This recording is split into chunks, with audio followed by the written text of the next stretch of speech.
नमस्कार साथियों। आरपीएससी द्वारा हाल ही में कई भर्ती परीक्षाओं से जुड़े हुए संक्षिप्त नोटिफिकेशन जारी किए गए हैं। उन सारे नोटिफिकेशनों में से आज हम जो ग्रेड फर्स्ट यानी जो स्कूल लेक्चरर की जो भर्ती है उनके संबंध में हमको चर्चा करेंगे।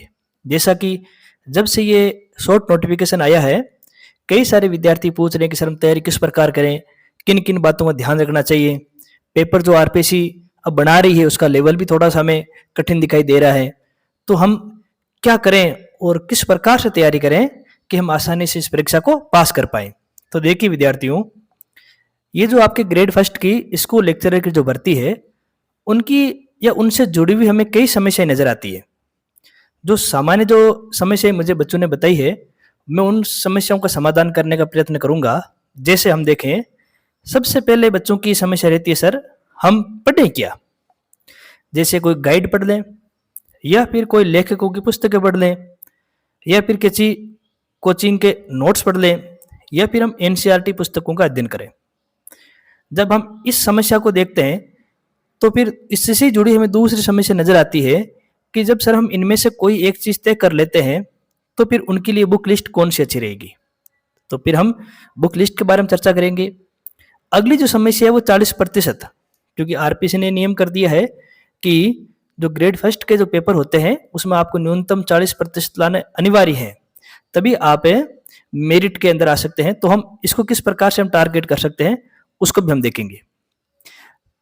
फिर अगली जो समस्या आती है वो ऑब्जेक्टिव या पीवाईक्यू, जो पिछली भर्तियों के जो प्रश्न होते हैं या जो वस्तुनिष्ठ प्रश्न होते हैं, पीवाईक्यू या ऑब्जेक्टिव, उनको किस प्रकार से हम डील करें, उनकी तैयारी कैसे करें और उनकी प्रैक्टिस किस प्रकार से करनी चाहिए और उनके लिए कौन कौन सी बुक लिस्ट आती है।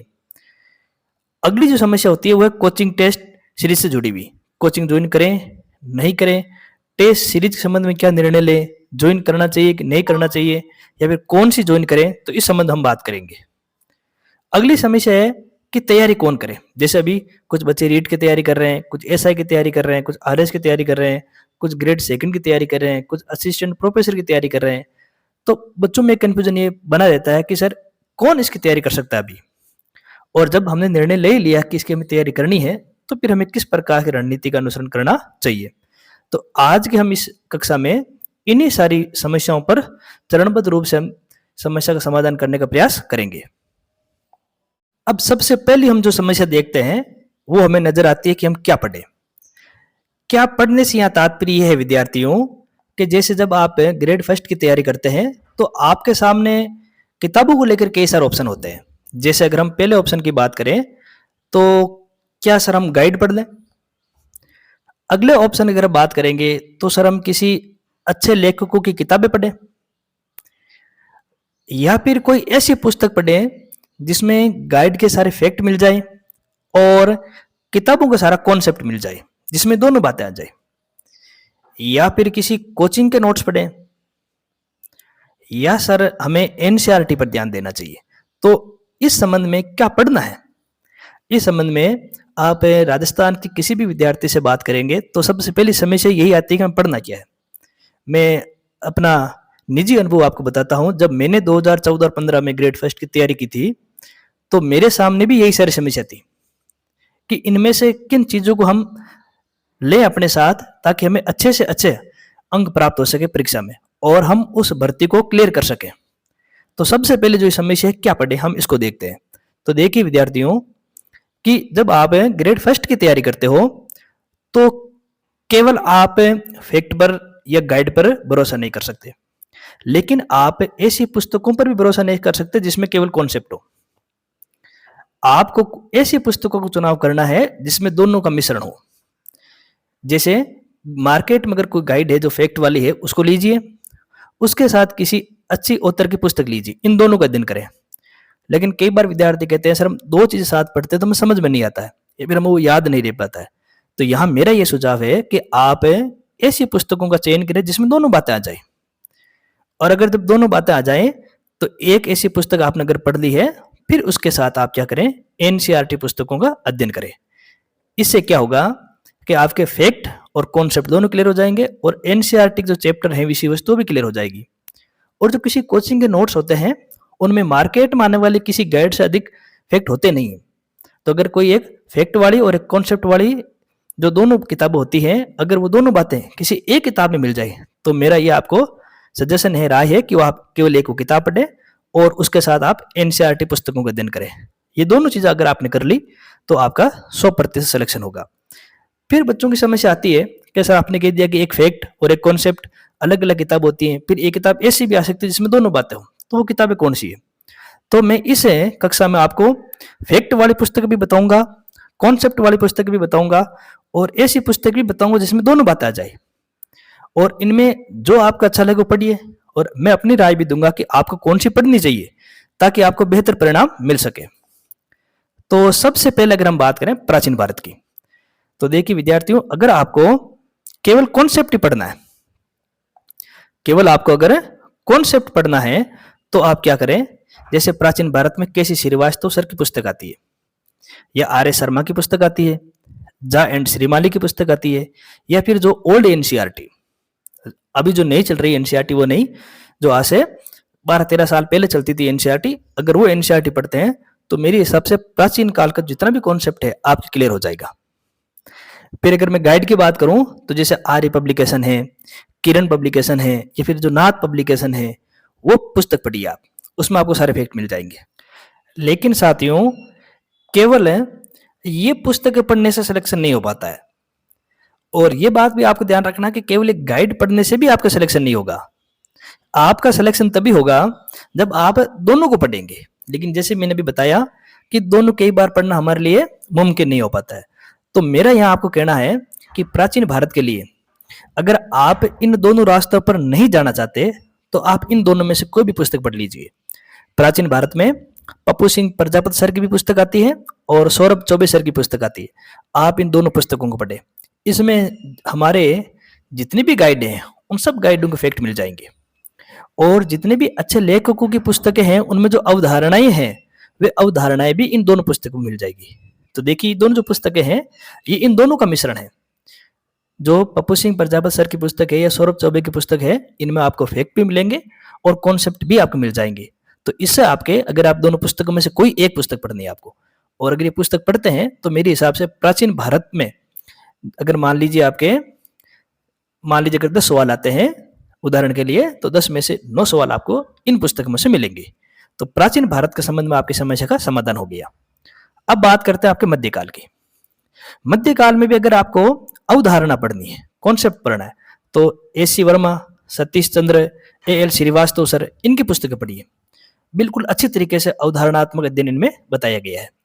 और अगर गाइड पढ़ना चाहते हैं तो फिर वही गाइड किरण और आर्य पब्लिकेशन गाइड पढ़िए, खूब सारे फैक्ट मिल जाएंगे। लेकिन फिर वही समस्या आती है कि हमें तो सर ऐसी पुस्तक बताइए जिनमें दोनों बातें आ जाए और हमारा सिलेक्शन हो जाए। तो फिर वही पीएसपी और सौरभ चौबे सर की पुस्तक पढ़िए। यहाँ आपके एक बात ध्यान रखना है, पप्पू सिंह प्रजापति की मध्यकाल में 2 प्रकार की पुस्तक आती है, एक तो पूर्व मध्यकाल की आती है और एक मध्यकाल की आती है। तो उसमें 2 अलग अलग किताबें हैं, जिसमें एक तो मुख्यतः सल्तनत काल और उनसे पहला वाला पीरियड, और एक में मुगल काल वाला पीरियड है। लेकिन अभी हाल ही में उन्होंने एक ऐसी पुस्तक निकाली है जिसमें पूरा मध्यकाल आ जाता है। तो जो एक पुस्तक है जिसमें पूरा मध्यकाल आ जाता है वो पढ़िए आप। और अगर वो नहीं पढ़ना चाहते तो फिर आप सौरभ चौबे की पुस्तक पढ़िए। मध्यकाल से आपके कोई भी प्रश्न बाहर नहीं जाएगा। अब आते हैं अपन आधुनिक काल की ओर। अब आधुनिक काल में अगर आपको जैसे मान लीजिए वही आपको कॉन्सेप्ट पढ़ना है तो बिपिन चंद्र और आप स्पेक्ट्रम की तरफ जाइए, आपको अच्छी तरीके से समझ में आ जाएगी हर चीज, बिल्कुल आपको आसानी से समझ में आ जाएगी इन दोनों किताबों में। लेकिन अगर आप गाइड की ओर जाते हैं तो आप आर्य पब्लिकेशन की ओर जाइए और वहां से आपको सारे फैक्ट मिल जाएंगे। लेकिन हमें तो ऐसी पुस्तक का चुनाव करना जिनमें दोनों बातों का समावेश हो जाए। तो आप अरविंद भास्कर सर की पुस्तक का चयन कीजिए। इसमें 2 किताब आती है, एक तो 1857 से पहला वाला आधुनिक काल और एक आपका 1857 से लेकर आदि तक 1947 तक वाला काल आपको मिलेगा। तो आप अरविंद भास्कर साहब की जो पुस्तक है उस पर आप विश्वास कर सकते हैं। अगर विश्व इतिहास की बात करेंगे तो वहां पर भी आप अरविंद भास्कर साहब की पुस्तक का चयन करें। राजस्थान की बात करें तो राजस्थान में हम देखते हैं जो प्राचीन और मध्यकाल है उसके लिए हुकुमचंद जैन और नारायण लाल श्रीमाली सर की पुस्तक आती है, उसको पढ़ लीजिए, या फिर गोपीनाथ शर्मा की पुस्तक पढ़ लीजिए। ये दोनों ही हिंदी ग्रंथ अकादमी की पुस्तकें हैं। आधुनिक काल के लिए आप आरपी व्यास की पुस्तक पढ़े जिनकी 2 किताब आती है। लेकिन फिर यहाँ पर वही समस्या आ जाती है, सर इतनी सारी पुस्तक हम कब पढ़ेंगे, केवल राजस्थान के लिए। तो फिर मेरे यही कहना है, अभी हाल ही में कुछ महीनों पहले पप्पू सिंह प्रजापति सर ने एक पुस्तक निकाली जिसमें राजस्थान की कला, संस्कृति और इतिहास सब सम्मिलित है। और अभी हाल ही की परीक्षा में 99% सवाल इन्हीं की पुस्तकों से आए हैं। तो आप इस पुस्तक पर भरोसा कर सकते हैं। तो इस प्रकार साथियों, अगर हम देखें, अगर हम जो किताबों के संबंध हमने जितनी बातें की हैं उनका निचोड़ देखें, क्या सर अब इतनी सारी बातें बता दी है लेकिन हम कंफ्यूज हो रहे हैं, पढ़ें क्या अब?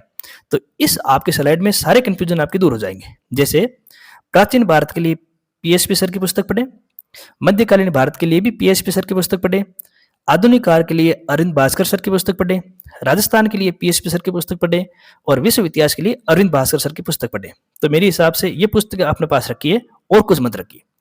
अगर आपके पास ये पुस्तकें हैं तो आपको किसी और किताबों की आवश्यकता नहीं है, किसी भी कोचिंग क्लास के नोट्स की भी आवश्यकता नहीं है और किसी भी गाइड की आवश्यकता नहीं है। इन पुस्तकों में इतने सारे फैक्ट हैं कि वो किसी भी गाइड में नहीं मिलेंगे आपको। इतने सारे फैक्ट हैं कि किसी कोचिंग क्लास के नोट्स में भी नहीं मिलेंगे और अवधारणात्मक रूप से आपको इन पुस्तकों में समझाया गया है। तो अगर ये आपके 1, 2, 3, 4 और 5 पुस्तक आपके पास है तो मेरे हिसाब से आपको और अगली पुस्तक लेने की आपको जरूरत नहीं है।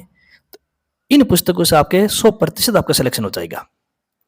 लेकिन आपको जैसे आप अवधारणात्मक या कोई भी गाइड वगैरह कुछ भी पढ़ते हैं तो उसके साथ आपको एक ऑब्जेक्टिव पुस्तक की भी जरूरत पड़ती है। तो भारत के इतिहास अगर आप ऑब्जेक्टिव देखेंगे तो पप्पू सिंह प्रजापति की भी आती है, पूरा पूरा आपके तीनों प्राचीन काल, मध्यकाल, आधुनिक काल के लिए एक ही पुस्तक आती है, आप उसको लीजिए। राजस्थान के लिए भी अभी इन्होंने हाल ही 3-4 महीने पहले निकाली है वस्तुनिष्ठ, वो ले लीजिए। और विश्व इतिहास में वस्तुनिष्ठ अरविंद भास्कर सर के ले लीजिए। तो इस प्रकार से हमारे ये जो किताबों वाला सेक्शन है वो क्लियर हो गया, जिसमें हमने प्राचीन काल, मध्यकाल, आधुनिक काल, राजस्थान, विश्व इतिहास की सारे पुस्तकों को देखा और फिर हमने एक निचोड़ देखा कि हमें क्या पढ़ना चाहिए। अब यहाँ पर कुछ बच्चे कहेंगे सर जब आपको बताना ही है कि कौन सी पुस्तक पढ़नी है तो फिर हमने अलग अलग क्यों बताया? तो देखिए विद्यार्थियों, हर बच्चे की पढ़ने की जो प्रकृति होती है, जो उसका नेचर होता है, अलग अलग होता है। कुछ बच्चे ऐसे होते हैं कि जब तक वो अवधारणात्मक पुस्तक नहीं पढ़ेंगे तो उनको कुछ समझ में नहीं आएगा। और कुछ बच्चे ऐसे वो रटने वाले बच्चे होते हैं कि आप उनको कुछ भी दे दीजिए वो रट लेंगे। तो जो अवधारणात्मक वाले बच्चे हैं उनको इन किताबों का ज्ञान होना चाहिए और जो रटने वाले बच्चे हैं उनको इनका गाइड, आर्य पब्लिकेशन, इनका ध्यान होना चाहिए। लेकिन कुछ बच्चे ऐसे होते हैं जो अवधारणात्मक भी पढ़ना चाहते हैं और फैक्ट भी पढ़ना चाहते हैं। तो इस प्रकार मैंने आपको अलग अलग बच्चों की प्रकृति के अनुसार अलग अलग पुस्तकों के विषय मैंने बताया है और कंफ्यूजन होने की आवश्यकता नहीं है। लास्ट में मैंने आपको एक निचोड़ भी बताया है कि आपको अगर ये पुस्तक आपके पास है तो आपका निश्चित रूप से सिलेक्शन हो जाएगा। आगे अगर हम देखें कि सर 40% वाला जो अभी चल रहा है मामला कि जब आपके 40% से अधिक अंक आएंगे तो ही आप मेरिट में आओगे। अगर आप 40% वाला जो क्राइटेरिया पास नहीं कर पाओगे तो आपके कितने भी नंबर लेकिन सिलेक्शन नहीं हो पाएगा। यहाँ पर हम एक बात ध्यान रखते हैं कि कई बार बच्चे, जैसे आपके ग्रेड फर्स्ट में 2 पेपर होते हैं, पेपर फर्स्ट जो जीएस और जीके का होता है, पेपर सेकंड जो हमारे सब्जेक्ट संबंधित होता है। बच्चे कई बार अपने सब्जेक्ट को इतना अच्छा कर लेते हैं कि ये पेपर तो क्लियर हो रहा है लेकिन पहले पेपर में वो 40% से नीचे रह जाते हैं। कई बार उल्टा हो जाता है, बच्चा पहले पेपर इतना अच्छा पढ़ता है लेकिन सेकंड पेपर पर वो ध्यान नहीं देता है, इसलिए यहाँ पर वो 40% से नीचे रह जाता है। तो एक अच्छा विद्यार्थी वही है जो दोनों पेपरों को साथ लेकर चले। अब यहाँ पर है जो आर्ट बैकग्राउंड के बच्चे हैं उनके लिए एक समस्या है। जैसे जो आर्ट बैकग्राउंड के बच्चे होते हैं उन्हें विज्ञान नहीं आती है, मैथ नहीं आती है, रीजनिंग नहीं आती, अंग्रेजी नहीं आती है, तो फिर वो बच्चे क्या करेंगे? कैसे आपके वो 40% वाले टारगेट को पूरा कर पाएंगे? तो विद्यार्थियों, जो आपका पहला पेपर होता है उसमें 75 क्वेश्चन आते हैं, 75 सवाल आते हैं। तो अगर आप देखेंगे, मैंने एक तरफ देखिए आर्ट वाले बच्चों के लिए अलग से लेके, जैसे राजस्थान और भारत के भूगोल से लगभग 15 सवाल, राजस्थान और भारत के इतिहास से 15 सवाल, राजस्थान के भूगोल से 10 सवाल, भारतीय राजनीति से 5, शैक्षिक प्रबंधन शिक्षा मनोविज्ञान से 10, हिंदी से 5 और करंट से 10। अगर आप इन सेक्शन को अच्छा कर लेते हैं, अगर आप इन सेक्शन को अच्छा कर लेते हैं तो मेरे हिसाब से लगभग आप जो आपके 40% वाला जो क्राइटेरिया है आप उसे पास कर सकते हैं। आपको बिल्कुल डरने की जरूरत नहीं कि आपको विज्ञान नहीं आती है, मैथ नहीं आती है, रीजनिंग नहीं आती, अंग्रेजी नहीं आती। आप इनके अलावा भी, इनको छोड़कर भी आप आसानी से इस पेपर को क्लियर कर सकते हैं। लेकिन समस्या कहाँ आ जाती है विद्यार्थियों? कई बार आरपीसी ऐसा पेपर बना देती है कि इतिहास का कितना भी ब्रिलियंट बच्चा क्यों ना हो, वो 15 में से 5 या 6 से अधिक प्रश्न नहीं कर पाता। तब उनके सामने समस्या, जैसे पिछला पेपर हुआ था, तो करंट के ऐसे प्रश्न थे कि बच्चा उनको अटेंड नहीं कर पा रहा है। तब उनके सामने समस्या आती है कि सर हम इस सेक्शन की तैयारी करके गए हैं, अब इनमें से तो हम सवाल अटेंड नहीं कर पाए और ये हम पढ़कर ही नहीं गए, तो हम 40% के क्राइटेरिया कैसे पास करें। तो मेरा यहाँ पर आपको एक राय है, जो आप उस राय को आप स्वीकार करें, उसका अनुसरण करें, तो आप आसानी से इस पेपर को क्लियर कर पाएंगे। आप इस सेक्शन को अच्छे से तैयार कीजिए। आप ये मत सोचिए कि सर इसमें से कितने सवाल आएंगे, कितने नहीं आएंगे, कितने हम अटेंड कर पाएंगे। आप इस सेक्शन को बेहतरीन तरीके से तैयार कर लीजिए। और उसके साथ जो कक्षा 10 से लेकर कक्षा 6 से लेकर कक्षा 10 तक जो एनसीईआरटी है साइंस की, उसको अच्छे से पढ़ लीजिए। उसको आप क्या कर पाएंगे, अगर 5 सवाल आते हैं साइंस के, तो आप 2 क्वेश्चन आराम से कर पाएंगे। और अगर आपको मैथ नहीं आती तो आप रीजनिंग की तैयारी कीजिए। रीजनिंग अगर आप 3 सवाल भी वहां करते हैं, जैसे साइंस में आपने 2 सवाल किए, रीजनिंग में अगर आपने 3 सवाल किए, तो 5% यहाँ से होगी। तो अगर कई बार आपके ये क्षेत्र आपका कमजोर रह जाता है, तो यहां से इन 5 सवालों को सही करके इसकी भरपाई कर सकते हो। तो अगर आप एक अच्छी सी रणनीति, इस प्रकार से आप रणनीति बनाकर कार्य करेंगे, तो मेरे हिसाब से जो पहला पेपर में जो आपके 40% वाली जो समस्या है, वो आपके खत्म हो सकती है। अब अगली जो समस्या आती है, वो है हमारे पीवाईक्यू या ऑब्जेक्टिव को लेकर।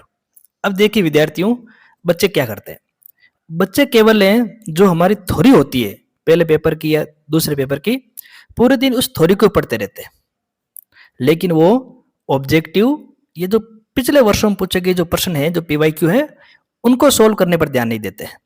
इनसे क्या होता है, जैसे मान लीजिए आपको कोई एक पॉइंट या कोई विषय वस्तु अच्छे से याद हो गई है, लेकिन याद होने वाली विषय वस्तु का जब तक आप किन्हीं ऑब्जेक्टिव से या पीवाईक्यू से उसकी प्रैक्टिस नहीं करेंगे, उसका अभ्यास नहीं करेंगे, तो क्या होगा कि वहां जब आप एग्जाम हॉल में बैठेंगे, तो वहां पर ये चांस रहेगा, क्योंकि आपकी ऑब्जेक्टिव में इतनी अच्छी तैयारी नहीं हो पाई है, तो वहां पर कई बार हमारे जो आने वाले जो हमें आते हैं प्रश्न, जिनके उत्तर वो भी हम गलत कर बैठते हैं। तो मेरा ये मानना है कि जैसे जब आप तैयारी करना शुरू करें, जिस दिन से भी, उस दिन से एक बात तय कर लें कि दिन में अगर मान लीजिए आप 8 या 9 घंटे पढ़ते हैं, जैसे आपकी प्रकृति है उस अनुसार आप पढ़ते हैं पूरे दिन में, तो कम से कम 45 मिनट या फिर कम से कम 30 मिनट हर रोज आपको पीवाईक्यू ऑब्जेक्टिव करने चाहिए। जैसे मान लीजिए आपने कोई एक पॉइंट पढ़ा, जैसे मान लीजिए सिंधु घाटी सभ्यता आपने पढ़ी इतिहास में, तो जैसे ये चैप्टर पूरा हो जाए, तो आपके पास ऑब्जेक्टिव बुक होनी चाहिए, और उस बुक से सिंधु घाटी सभ्यता से आने वाले पिछले सालों के प्रश्न को अच्छे से तैयार करें, वापस उनकी प्रैक्टिस करें, और कोई ऐसी एक आप गाइड लेकर आए जिनमें खूब सारे ऑब्जेक्टिव हो, वस्तुनिष्ठ हो, और आप फिर उनकी क्या करें, प्रैक्टिस करें। अब कौन सी ऑब्जेक्टिव पढ़नी चाहिए, तो मैंने पीछे की स्लाइड में आपको बता दिया है कि कौन कौन सी ऑब्जेक्टिव जो पुस्तक है आपके लिए मददगार साबित हो सकती है।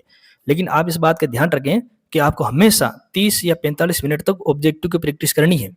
जब आप 4-5 महीने इसी प्रकार से तैयारी करेंगे, तो जब आप एग्जाम हॉल में बैठेंगे, तो उस समय आपको इसका फायदा मिलेगा। उस समय क्या होगा, मान लीजिए कोई एक प्रश्न है और उस प्रश्न में से मान लीजिए 4 ऑप्शन है, ऐसे मान लीजिए ABCD 4 ऑप्शन है, आपको पता है कि 2 ऑप्शन तो सही है, 2 गलत है, तो आपने 2 तो डिलीट कर दिए।